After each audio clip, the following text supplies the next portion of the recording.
ما میدونیم که یکی از بزرگترین خطا کار کننده قوم اسرائیل شاید خطا کار کننده از همه بالاتر کی بوده؟ یربعام بن نبات. یربعام بن نبات اومد و 2 گوساله طلایی را ساخت، یکی گذاشت در بتل مرکز اسرائیل، یکی در دان شمال اسرائیل، و به قوم اسرائیل گفت که شما دیگه لازم نیست برید بیت المقدس برای زیارت در پسح و شبوات و سوکوت، بلکه شما بیایید این گوساله را بپرستید و این جای بیت المقدس را میگیره. آیا از این بالاتر، آیا گناهی از این بالاتر که قوم اسرائیل به جای اینکه برن بیت المقدس اونجا از قدوس‌های بیت المقدس کسب فیض بکنن، در عبادت برخ بیشتر کوشش بکنن، بیشتر ترغیب بکنن. خیلی این زیارت در بیت المقدس خیلی اثر داشت، خیلی تاثیر داشت، بسیار بسیار مهم بود. چون میرفتم اونجا این وقتی که میرفتم بیت المقدس، کوهنیم میدیدن که در عبادت میکنن، لوییم شیرا میخونن و قربانی میارن. این چقدر ایمان زیاد میکرد، عظیم میکرد و انسان چقدر مشتاق بود که عشان برخ را عبادت بکنه و از هیچ سختی نترسه. خیلی و این یربعام بن نبات اومد و این همه امتیاز را از قوم اسرائیل سلب کرد، گرفت که دیگه نیست برید بدایی بیا بود پرستی بکنن. با چقدر امر سنگینه، از امر سنگینه بی حد و حساب. این 1 سال نبود، این گوساله های طلایی تا تقریبا 120 سال قبل از خراب بیت المقدس اول اینا بودن و قوم اسرائیل را خطاکار میکردن. و به این اشد برخ یربعام بن نبات گرفت، بهش گفت که تو برگرد تشوه بکن، اگر تشوه بکنی من و تو و بن یشای در جن عدن ما به هم گردش خواهیم کرد. از این موضوع از این بالاتر نیست. اون همه یربعام بن نبات این همه گناه کرد، این همه قوم اسرائیل گناهکار کرد، این همه خطا کرد. این برای قوم اسرائیل طمع شد. همون یربعام بن نبات عشان برخ بگه تشوه بکن، توبه بکن. اگر توبه کنی به درجه بسیار عالی در جن عدن خواهی رسید. خب این چیه؟ یعنی چی؟ پس ما می‌بینیم که این تشوه چقدر برای انسان خوشبختی میاره. So this thank you everyone for coming tonight. This is the last year before Rosh Hashanah. B'ezrat Hashem, hopefully after the holidays we'll go back to our normal schedule of Tuesday nights, that we do this every Tuesday night. But I think next Tuesday night also is the night before Yom Kippur, so we should really another have a shiur also next Tuesday, which is going to be the night right before Yom Kippur. Anyways, Harav is speaking a little bit about I guess Teshuva, Rosh Hashanah. One of the biggest sinners, Harav said, is Yeravam ben Nevat. I guess he was like the top of the line when it comes to doing Aveira. He made 2 golden calves. He put one in Beitel, he put one outside of the city of Jerusalem, and he also told all the Jews, listen guys, you don't need to go into the Beit HaMikdash anymore. Just come to this Avodah Zarah, worship this calf. You don't need to go to the Beit HaMikdash anymore. Just go there. Go worship these 2 calves. It'll do the job. So also by going to the Beit HaMikdash, just imagine like going there, the emunah you see, the miracles happening, all the kohanim there, all the chizuk you get from going there. All of this was demolished because Yeravam ben Nevat said, forget, just do this Avodah Zarah, worship this golden calf. So he tried to basically stop all of this whole thing, this whole worshipping thing, going there, avodat, all that stuff. And they started this 120 years before the destruction, so it's been, way before. Even after he did all of this and tried and literally made a Avodah Zarah and tried preventing the Jews from going into the Beit HaMikdash, Hashem, when I told him, listen, you do Teshuva, me, you, and Ben Yishai will be roaming together in Gan Eden. And David HaMelech. So all the sins that he did, all the tumah that he brought in with the gold, with the Avodah Zarah, all this. So what, he does Teshuva, and then all of a sudden he's going to be him, David HaMelech, and Hashem are going to be roaming together in Gan Eden?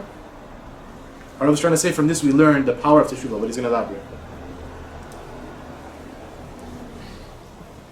سؤال پیش میاد که یربعام بن نبات این همه گناه کرد، این همه خطا کرد، این همه گناه خطا کرد، چطور این گناه ها بخشیده میشه؟ چطور اینا اصلا از بین میرن و یربعام بن نبات میتونه در جن عدن باشه برخ گردش بکنه؟ یعنی چی؟ این همه گناه ها چی میشه؟ این همه خطاها، این همه توما که برای قوم اسرائیل انجام، اینا کجا میرن؟ کجا رفتن؟ بعد اینا میش اصلاح بشن؟ مگه میشه همینطور یه راست بره جن عدن؟ چطور امکان داره؟ بعد بدونیم جواب برای این که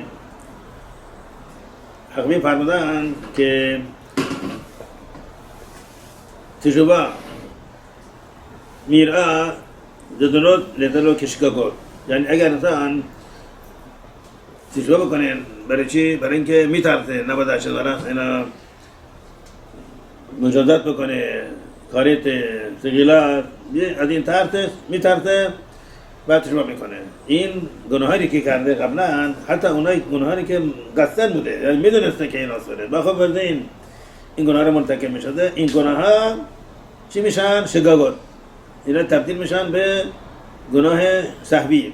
آدم که سهوی گناهی کرده باشه آیا این مستحق مرگه؟ نه. مستحق مجازات؟ نه. سهوی نمیدونسته، فقط قربانی میاره، ولی هیچ این که در تورا فرموده که درباره حلول شبات موت اومد، این درباره این کسی که سهوی بوده نیست، کسی که میدونسته و با این حرکتی که تشوبا بکنه از به خاطر ترس شنرخ، تمام میتوایی که گناهانی که مرتکب شده به قصدی، اینا تبدیل میشن به گناهان سهوی.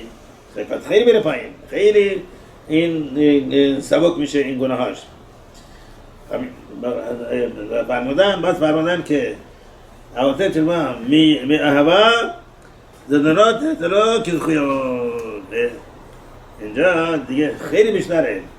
اگه انسان میاد تلو میکنه نه به خاطر اینکه اشد رخ میخواد، اگر نکنه اشد رخ مجازات میکنه، نه، به خاطر اینکه اشد رخ خیلی دوست داره. چقدر این اشد رخ عصبانی کرده، خشمگین کرده، میخواد تلو کنه که این اشد رخ خوشحال بکنه، راضی بکنه و خوشنود بکنه. به خاطر اینه، نه به خاطر مزد میخواد بگیره یا نمیخواد بره گهینا، نه، فقط هوا اشد رخ دوست داره. واقعا چقدر از برای خجالت میکشه، این همه گناهان کرده، اشد رخ را قدرناک کرده، میخواد چرا کنه اصلا دوستش داره، دوست واقعا دوستی به زدنات نپاس رو که زخویان. پس زدنات حتی اگر گناهان عمدی داشته، این گناهان عمدی چی میشن؟ زخویان.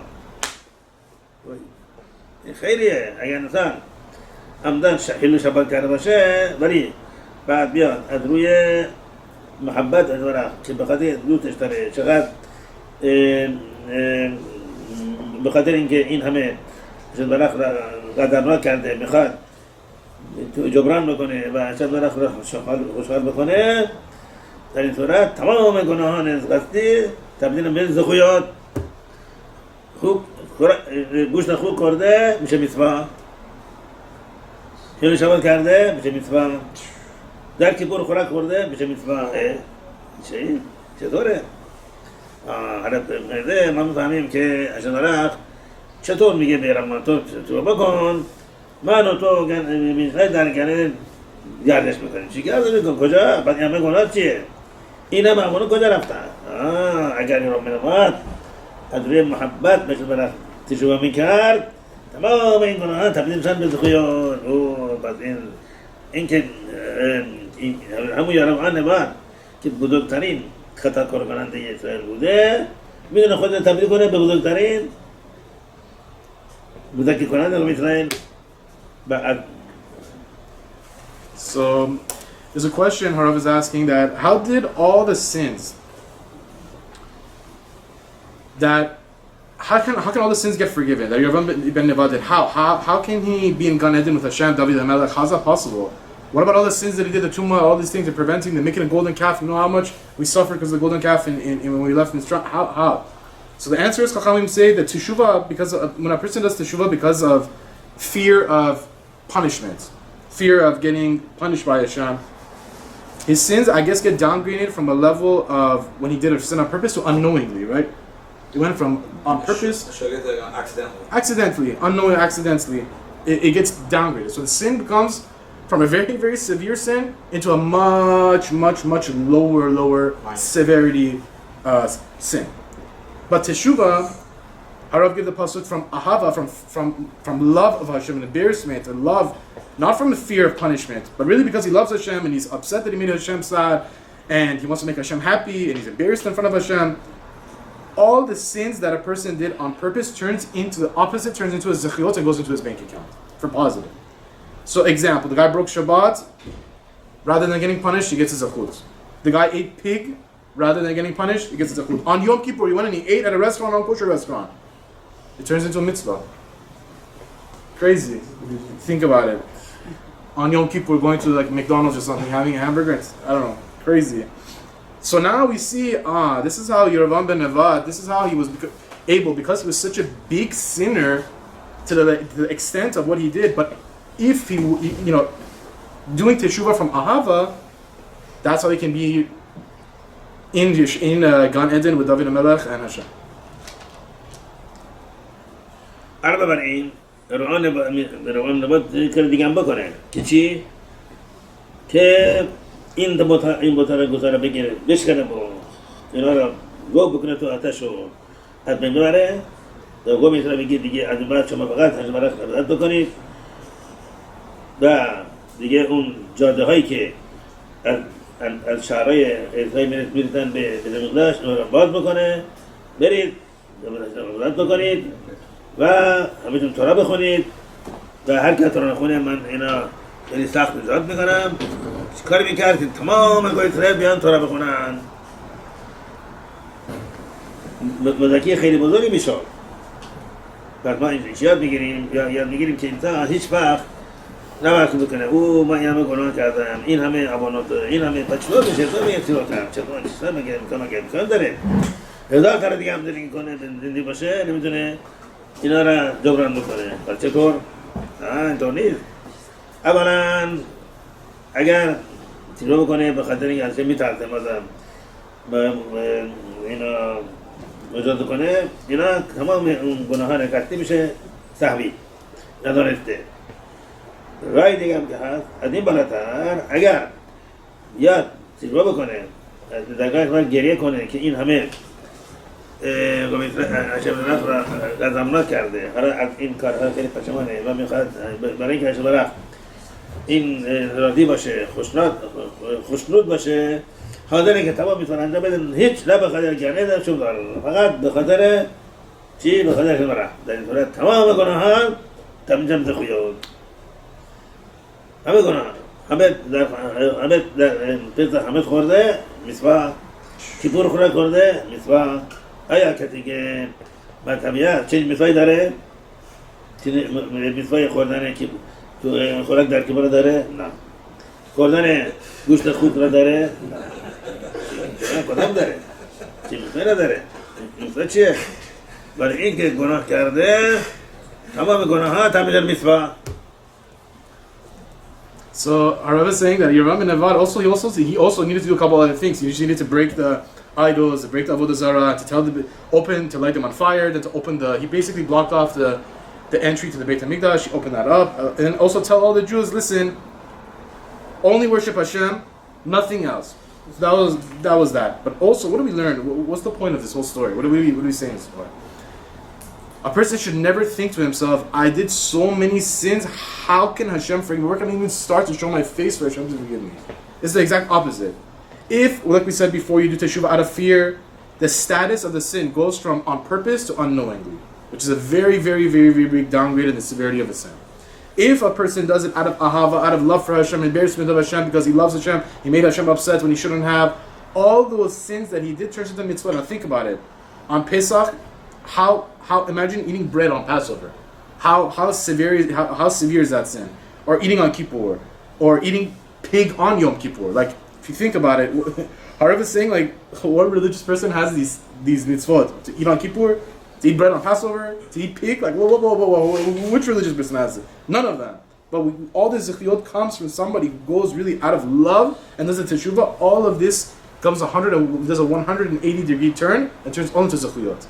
Mitzvah. من دارم که دیگه حلو شبات کرده بدون این حلو شبات را جبران میکنیش دور کتابای خودآموز خود شبات قبل شبات را بخره و بده به کلیساها یا به اشخاصی که بخونن و شبات را بهتر نگه دارن. همینطور هم خودش میتونه این قبل شبات را یاد بگیره، خوب بگیره، بعد یک کلاسایی ترتیب بده، مردم را بگیره، تشویق کنه که نه بیان بشنون، بیاموزن و شبات بهتر نگه دارن. همینطور تفیلین نگذاشته، سالهای سال اصلا تفیلین بخره، بده کسی که بی‌وضاحت نداره پول بخره، بیا بگیر این هر روز تفیلین برن. یا بره یک مجلسی که اونجا چقدر از مردم اونجا بیدن هستن این نطقی بکنه،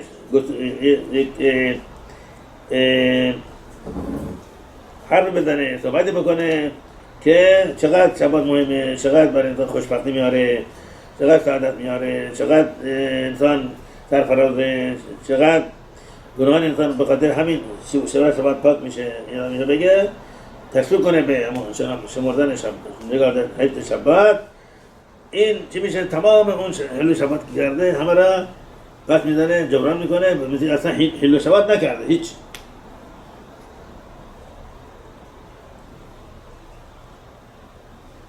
So also, same thing with Hilul Shabbat. So how you can mitaken it? How, the question, how can you mitaken breaking Shabbat?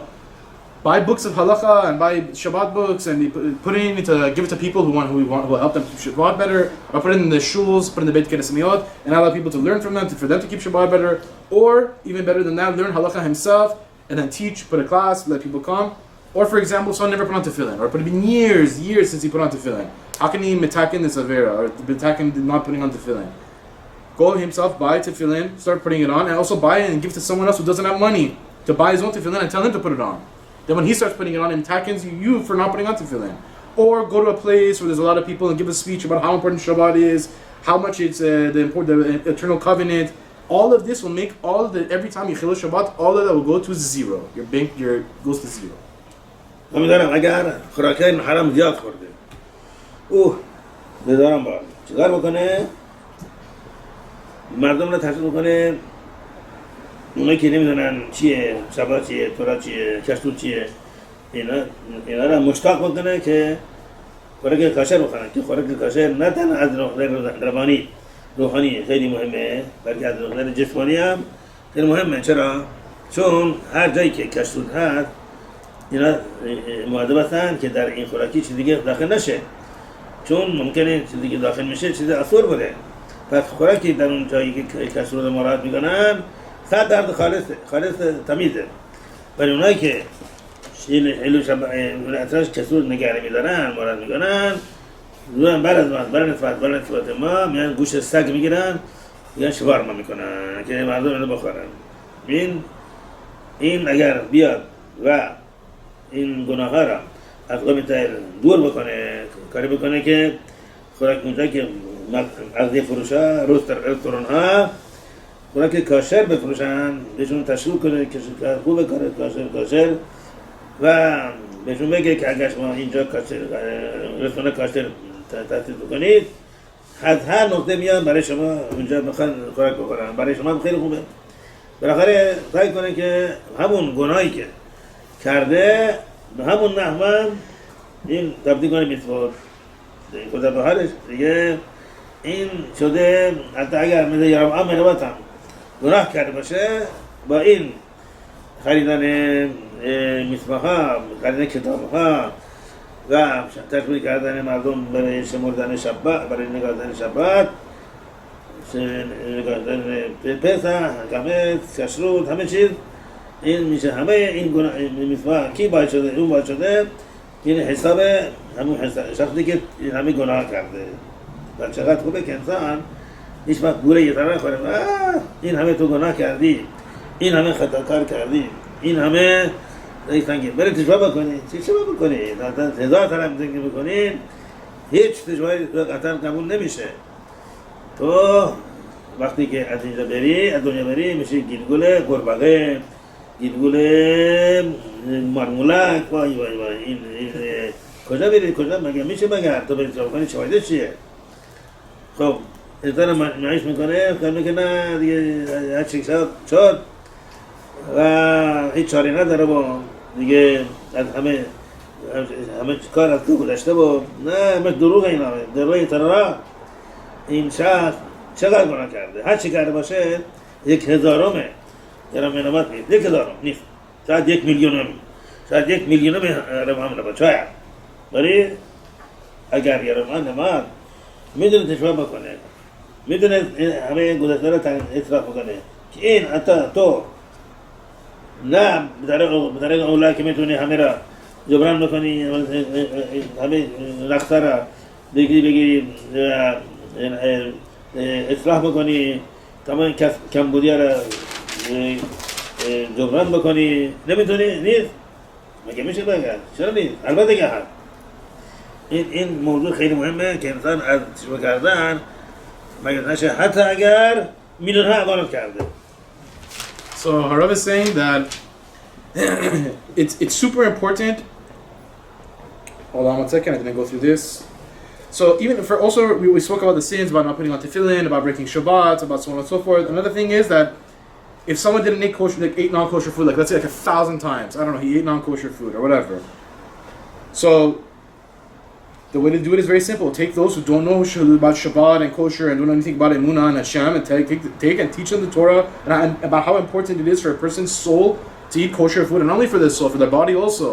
And how important it is for a person's health, because kosher food, we know, is supervised, is to make sure that it's actually beef, it's really from a cow, it's not blemished, the cow doesn't have any sicknesses, so on and so forth. Not like sometimes where like we know where there's the goyim, like they can take food like meat and they can put like dog meat in it or horse meat. We hear all the time in the news. I think it was McDonald's or something that had horse meat or whatever. All these things, it doesn't happen. Not dog meat, not horse meat. We know it's 100% beef. It's from a cow. How healthy, much more healthy that is than non-kosher food. And to come into a person, example, to sell kosher meat in a store, all the better. But the whole point is, all the averot turn into mitzvot. It goes from averot to mitzvah. It goes from aon to zechut. So, for example, by buying books, teaching. Every time you you buy a book, and that person reads from your book, and they start keeping Shabbat because of your book or your teaching or whatever, all the mitzvot that he does goes into your bank account as well. So I guess that's the process of how it metakins it. That also goes all into your bank account. So the point is, don't fall for the Yetzer Hara saying, you did so many sins, look at you. Hashem doesn't want to look at you. You're not going to get your Teshuva won't get accepted. You're going to become a gilgul of a frog. Yeah, you have no hope for you. Just go do whatever you want to do. There's no point already. You crossed the line. A person should think all the sins that a person did won't even be 1/1,000,000th of the sins of Yerovam ben Nevat. So don't fall for the Yetzer Hara that I'm already past this, past me, I'm done. You won't be 1/1,000,000th of him. So if he was able to go into Gan Eden, so too for sure us we can. He didn't go to Gan. If you have the ability to. پس هیچ جای نومیدی نیست و هر کس به هر وضعیتی قرار باشه، هر گناهی کرده باشه نباید مایوس بشه. برای این هم تجربه هست که این شخص از یارم بنابرد بدتر نیست، خیلی کمتره.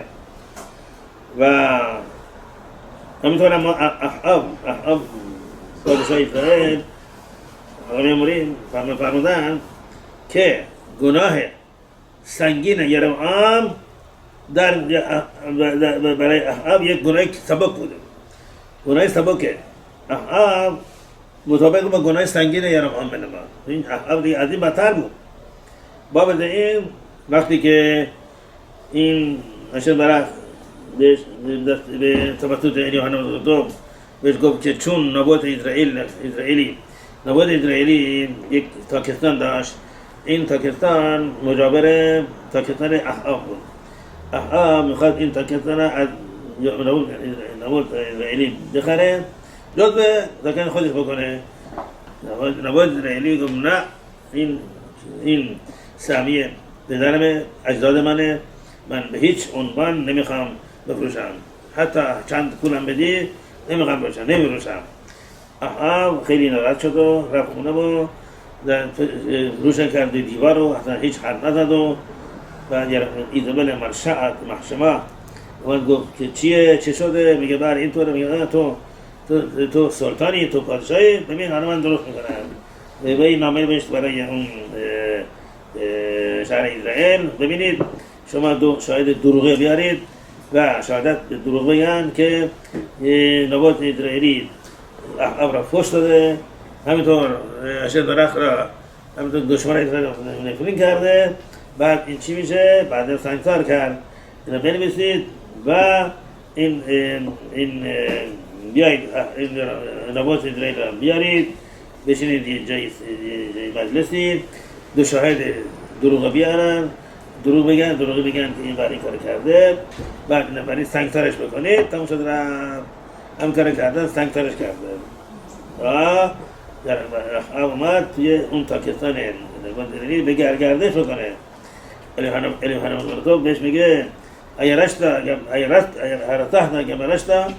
هم آدم این کشتی، هم کشتی و هم این تاکستان ایران میراث گرفتی. حالا ببین همون جایی که این سگها خون نبوت اسرائیل ریسیدن، همینطور هم اینطور به سر تو میاد که بالاخره تو کشته میشی و این سگها میان خون تو را برلیسید. خب احاب چنین خیلی ناراحت شد و برای تشوه کردن تراس پوشید، تراس از موی بز، خیلی برای انسان خیلی سخته تراس پوشید و اگر عادت داشت مثلا ساعت 8:30 صبح خوراک بخوریم، این ساعت 11 برای تانیر درخت الیاhu تو ببین احاب شروع کرد تشوه کردن. بنابراین در این احاب این موضوع گفتم که کشته میشه و تگامیان این میکنن، این در طی عمرش نخواهد شد، بلکه در عمر پسر، در طی زندگی پسرش یورام من احاب همینطور هم شد. احاب میبایستی که بیاد کسی شورش بکنه و اینو بکشه، ولی نشد. این در یک جنگی کشته شد و احاب را خاک بردن، ولی نه به طور نه اون مجادل سختش رفت درباره این عمل نشد. چرا؟ چون تشوه کرد. احاب این همه گناه ها، این همه خطا ها که گناه سنگین یربعام مطابق با گناه سبک احاب بزنید، شما خب اینطوره، پس این هم هستی به تخفیف بدین. چه برسه به ما که البته مثل احاب نیستیم، خیلی کمتر هستیم که ما نباید از تیرو گردن مایوس باشیم، بلکه سعی کنیم که بر نحوی شده تشوه بکنیم. So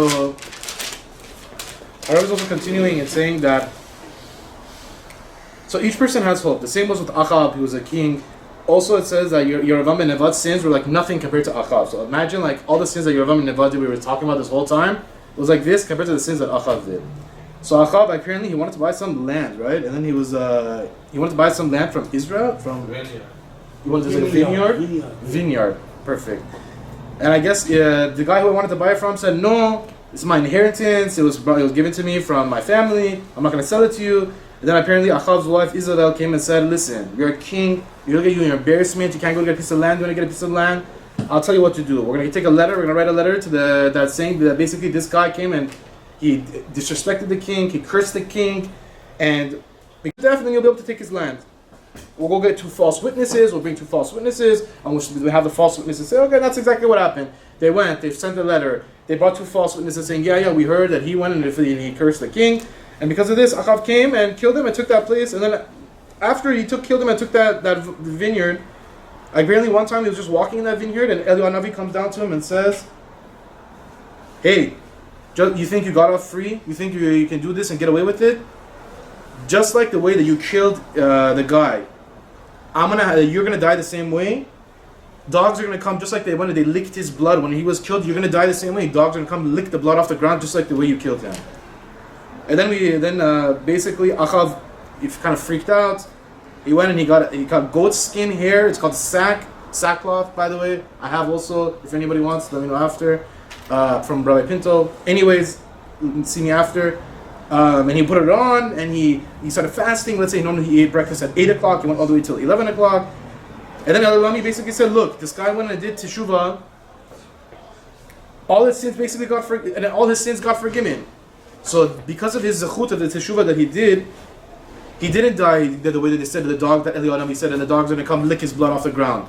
Basically what ended up happening is he went to war, he died in war, and he had a kind of a proper burial. It wasn't like his body was in the thing. So too, Harav's point is for us, we're not like Achav, we're not like Yerovam ben Nevat, we're not even 1/1,000,000th of them. So it doesn't matter how many sins you think you did, or how many sins you have done, or how much you think in your mind you can do Teshuva. 100% you can do Teshuva, and 100% you can turn them into zechuyot if you do it out of Ahava, and we're not 1/1,000,000th of Achav or Yerovam ben Nevat. این کشم برخ همه گیمارا مذاکره کنه که تشوبا کامل بکنیم و اینا میدونیم که بدون تشوبا جولای قوم اسرائیل خواهد آمد چون این جولا نمیطور معطل میشه تا وقتی قوم اسرائیل تشوبا کنن تشوبا کردن در این صورت مشیح میاد و قوم اسرائیل از گلوت نجات پیدا میکنه. B'ezrat Hashem, Harav is saying that the zechut of Teshuva that we do, Hashem will bring the Galut, Hashem will take us out of Galut and bring the Geula and bring Mashiach, and the zechut of all the Teshuva, B'ezrat Hashem, we should have a good year, happiness, health, Parnasa, Shalom Bayit, everything that anybody needs, Zivugim, if you need to get married, have kids, B'ezrat Hashem for everybody this year, Amen. כבוד הרב, מיכאל סואל, chant a סואל, not סואל. רק 2 سوال. Okay, we have 2 questions. I don't know how to choose. I feel bad taking one, but I have a good question, and I think everybody will enjoy it. כבוד הרב, من یک از سوال رو می‌پرسم با اجازه. بله.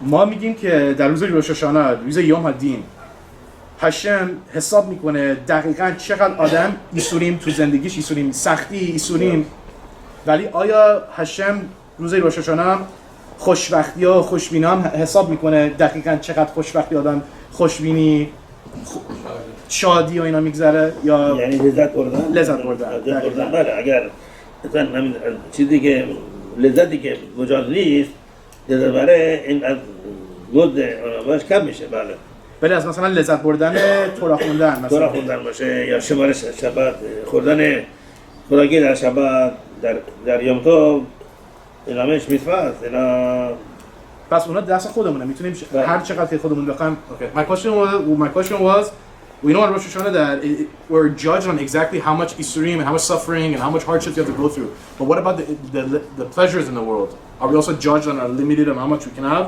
And I said, yeah, of course. The ones that you do, for like if you do forbidden pleasures, yeah, of course. But basically, I asked him, no. But what about the pleasures like learning Torah? If you get a really good pleasure out of it, he said, no. Those all is up to you. It's your control. However much you want to do is your control. Okay, I have one more question. I don't know to ask. I'll be Rav Ben David Saw because it's a couple. If you want to ask him, he was into it. If he was close to them. If you want. Ask him about what though? Say something about Rav Ben David. If you want. کبود را میدونیم که امشب سال هراو بن داویده. بله. میخوای یه چیزی راجع به سال هراو بن داوید بگیم؟ مثلا این آخرش باشه. بله. جناب هراو اللي بيعزره بن داوید هراو کلام روح جمع ایشون یکی از بزرگترین و مهمترین شخصیت‌های ایرانی در 50-60 سال پیش 70-80 سال پیش که واقعا چقدر در قوم اسرائیل به خود ایرانی‌ها چقدر تحول درخشان ایجاد کردن.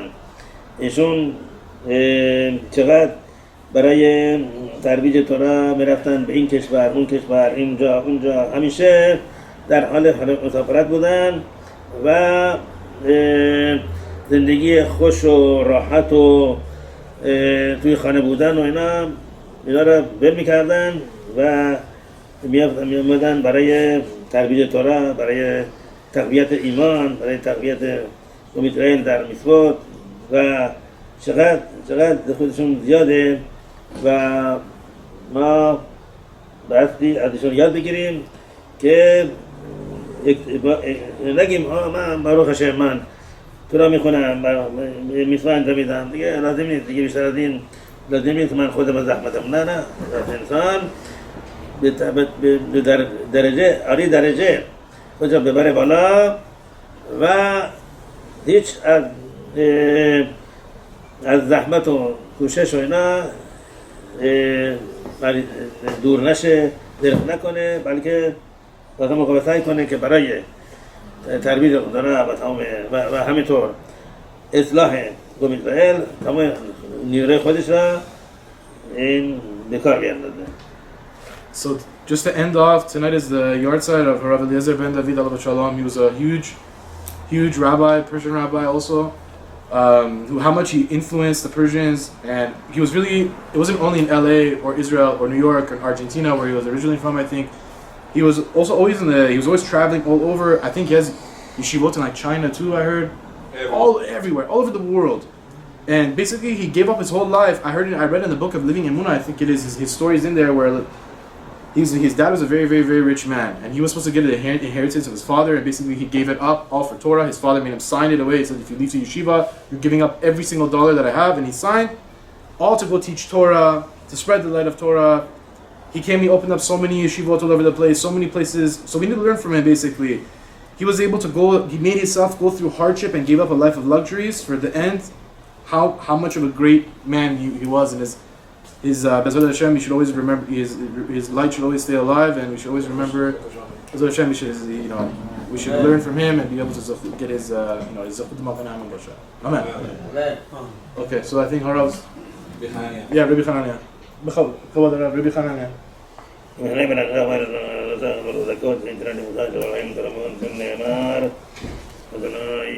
محمد المعنى تنقل الدين ترى بيعدي